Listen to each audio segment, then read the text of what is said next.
il y a beaucoup plus de monde qu'hier. Ah, hier c'était plein. Samedi, hein. Alors hier c'était plein. C'était plein, mais là il y en a beaucoup plus. Ah, bah, moi j'étais là hier, je suis rentré in extremis. Hein.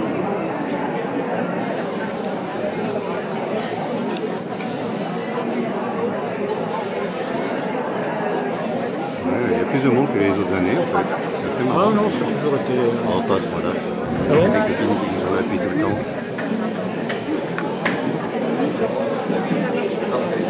Avec Colette. Parfait, nous allons commencer. Merci de votre attention, merci de vous être déplacés. Amine et moi sommes très émus de voir autant de monde pour débattre autour des thèmes de son dernier livre, qui est Le naufrage des civilisations. C'est un titre à la fois évocateur et révélateur d'une situation qui nous touche tous. Qu'il s'agisse de politique, de société, de culture ou d'autres choses encore. Alors je ne vais pas vous présenter Amine Malouf de manière exhaustive. Évidemment, tout le monde connaît cet écrivain remarquable, libano-français ou franco-libanais, suivant de quel côté de la Méditerranée on se situe au moment d'émettre notre jugement. Prix Goncourt, académicien français. C'est un homme qui, à l'image de son... j'allais presque dire de son collègue en écriture et en nationalité, Salah Sétier, a apporté à la langue française une dimension méditerranéenne assez exceptionnelle. Il a modernisé la langue française et je peux vous dire qu'après avoir lu Amine Malouf, on ne lit plus de la même manière. Voilà, compliment personnel.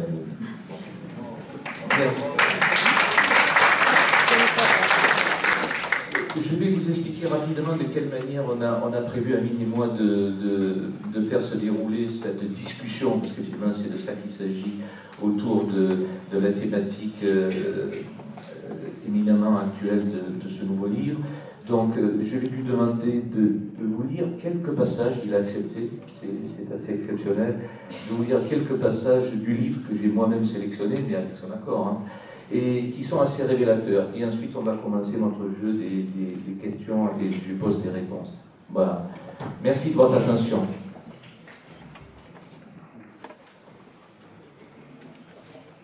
Merci de votre présence et de votre accueil.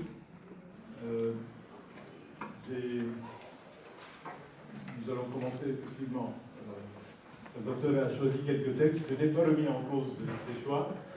Et je vais essayer de les lire correctement parce que je n'ai pas les qualités d'un comédien qui lit merveilleusement et qui met merveilleusement en scène des textes. Je vais les lire comme je le fais d'habitude chez moi parce que souvent, quand je travaille, j'essaie d'entendre la musique des phrases. J'ai besoin de l'entendre. Parfois sans articuler et parfois en articulant.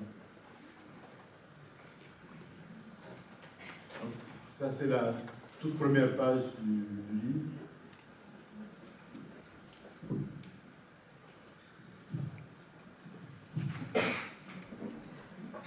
Je suis né...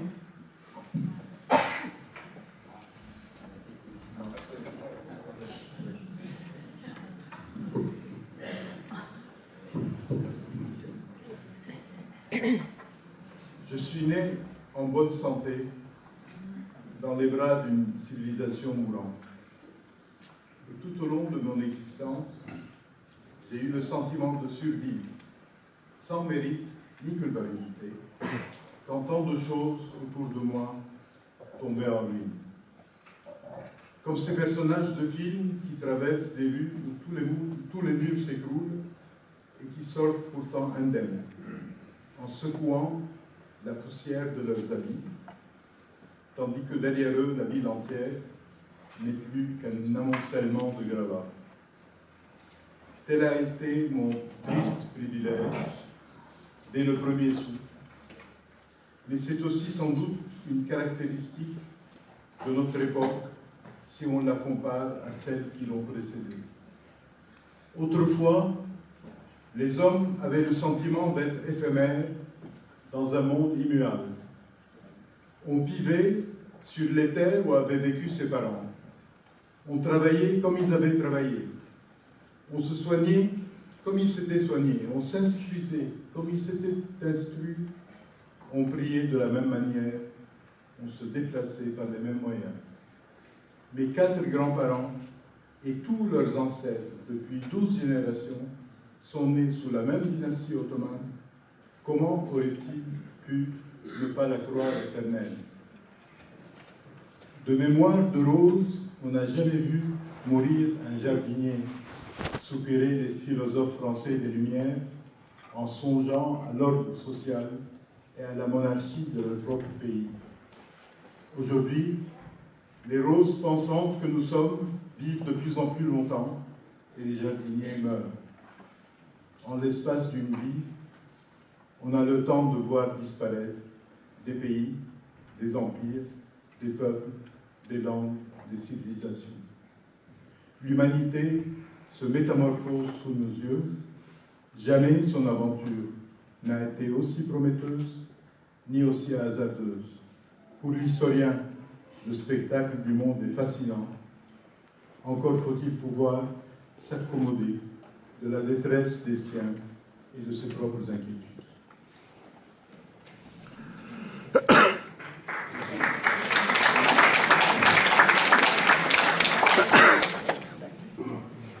Alors, ce livre s'inscrit en faux,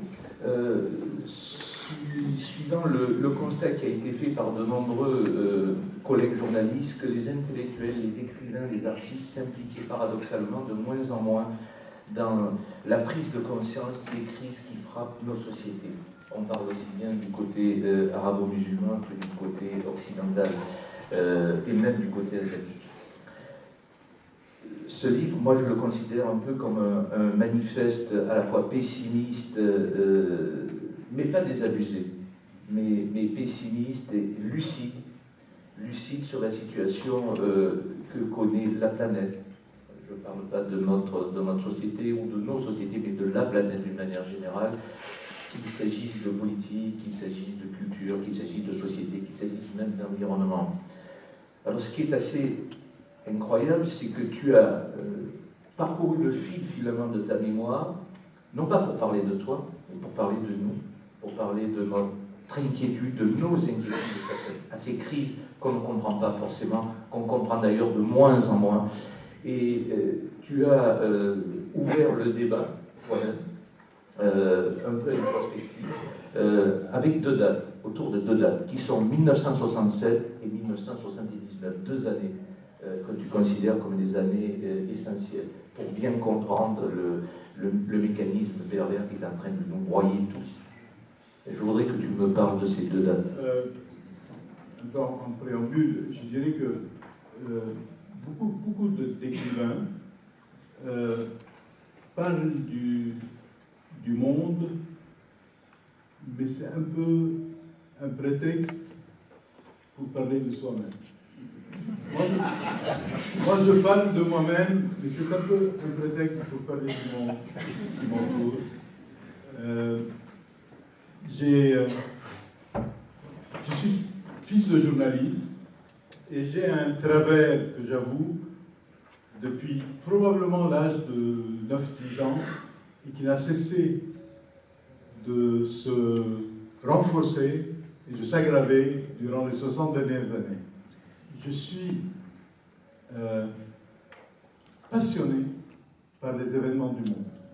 Je suis en permanence tout ce qui se passe dans le monde, dans le vaste monde, pas uniquement dans la région où je suis né ou la région où je vis. Et c'est une passion qui ne s'est jamais démentie. Je passe chaque jour des heures à suivre ce qui se passe dans le monde, par des lectures, des journaux, des radios, des écrans divers, des livres évidemment. Et je peux dire que mon inquiétude n'a cessé de grandir. Pas seulement mon inquiétude, il faut avouer, il y a aussi, ma passion a été servie en réalité par l'accès que nous avons aujourd'hui à tout le savoir de l'humanité, à tout ce qui arrive, l'accès tellement facile, immédiat. Et j'ai eu envie, je crois que c'est des envies qui viennent un peu à l'automne de la vie, de repasser en revue les événements auxquels j'ai assisté, soit par des lectures, soit quelquefois directement en témoin oculaire, et essayer de comprendre comment on en est arrivé là où on en est aujourd'hui. Comment le monde, tout en se développant d'une manière extraordinaire dans les domaines scientifiques, technologiques, économiques aussi, nous avons eu tellement de révolutions technologiques, le monde ne ressemble même pas à celui qu'on pouvait imaginer il y a 30 ou 40 ans. C'est merveilleux, c'est fascinant, et en même temps, comment nous avons pu déraper à ce point dans d'autres domaines, et je dirais dans l'ensemble, les mentalités n'ont pas suivi. Et parfois, on peut dire le contraire, c'est-à-dire, face à ce développement extraordinaire dans certains domaines, il y a un piétinement et parfois même une régression dans d'autres domaines, et on se retrouve avec un monde qui est inquiétant, qui est déboussolé, alors qu'il a tous les moyens pour sortir de ces crises. En passant en revue, je reviens à la question des dates, en passant en revue les événements des 50, 60 dernières années, je me suis rendu compte qu'il y avait deux dates importantes. En fait, une date importante globalement, c'est 1979, et une date importante dans ma région natale, qui est 1967. 1967, c'est la guerre qu'on appelle la guerre des 6 jours, qui a, à l'époque j'avais 18 ans, je suivais de près tout ce qui s'est passé, je raconte un peu comment j'ai vécu moi-même cet événement à Beyrouth, où je vivais à l'époque. Et ce qui est étonnant avec cet événement, pour ceux qui ne s'en souviennent pas ou qui étaient trop jeunes, il y a eu une guerre fulgurante qui, en fait, on dit les 6 jours, mais tout s'est décidé le premier jour.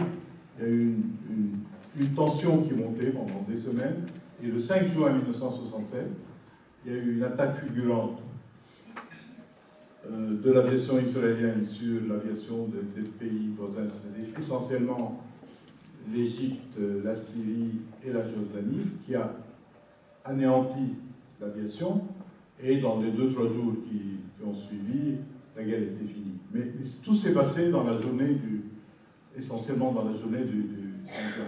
Ce qui est étonnant, au-delà de l'événement lui-même, que personne ne prévoyait, tout le monde pensait qu'il y aurait une guerre prolongée, c'est que le monde arabe n'a jamais dépassé cet événement. Et pour toutes sortes de raisons sur lesquelles il serait trop long de revenir, le monde arabe a été assommé. C'est rare qu'on ait un pays assommé comme ça. Le seul exemple qu'on puisse avoir, mais pour le tout début de ce qui est arrivé, c'est la débâcle de la France en 1940. Le pays était assommé. La France s'est redressée en 4-5 ans, elle a eu sa revanche. Donc, le traumatisme de la débâcle a été très vite dépassé. Il y a le cas de Pearl Harbor, où les Américains ont été sous le choc d'un bombardement et puis, tout de suite, le pays s'est repris et il est sorti gagnant de la guerre. Pour diverses raisons, le monde arabe a reçu un coup et il ne s'est jamais remis de ce traumatisme. 50 ans après, le traumatisme est toujours là. 1979, c'est l'inverse de 67 dans le déroulement. 67, c'est un événement ponctuel. 1979, c'est une date que j'ai donnée de manière un peu approximative, parce que je veux symboliser par là des événements qui se sont déroulés pendant une période assez ramassée. Des événements qui, m'a-t-il semblé, en les repassant en revue, allaient tous dans la même direction. Soudain, dans le monde, le conservatisme est devenu révolutionnaire et les tenants du progressisme se sont retrouvés dans la position de conservateurs uniquement préoccupés de préserver les acquis. Et en essayant de comprendre cet événement, j'ai trouvé quelques points qui tous se retrouvent autour de l'année 1979. Un événement majeur, c'est la révolution iranienne, février 1979. Un autre, c'est la révolution thatchérienne, qui allait avoir des effets très importants dans le monde entier. D'abord aux États-Unis, avec Reagan, puis il y a des nouvelles normes de bonne gouvernance qui se sont installées partout dans le monde. Et ça, la victoire électorale de Thatcher, et ce qu'elle appelait elle-même la révolution conservatrice, mai 79. Peu de temps avant, décembre 78, Deng Xiaoping prend le pouvoir et fait une autre révolution contre la révolution maoïste. Mais c'est une révolution qui a changé en quelques années la vie quotidienne de centaines de millions de personnes à une vitesse incroyable, et a changé la donne dans le monde. Et là aussi, il y a des éléments de révolution qui, par certains côtés, étaient une révolution conservatrice. 2 mois plus tôt, octobre 78, était élu Jean-Paul II, qui lui aussi est dans ce même état d'esprit, avec un homme qui a un tempérament révolutionnaire et certaines idées conservatrices, et qui a imprimé un changement, non seulement au sein de l'Église catholique, mais également, il a contribué grandement à saper le mur de Berlin, parce que la connexion polonaise, notamment entre Jean-Paul II et Brzezinski, qui se trouvait au même moment à la Maison-Blanche, a joué un rôle déterminant dans l'affaiblissement de l'Empire soviétique. Et donc, je pourrais continuer longtemps, parce qu'il y a tout un ensemble d'événements, et là, quelque chose s'est produit, quelque chose de majeur s'est produit, qui a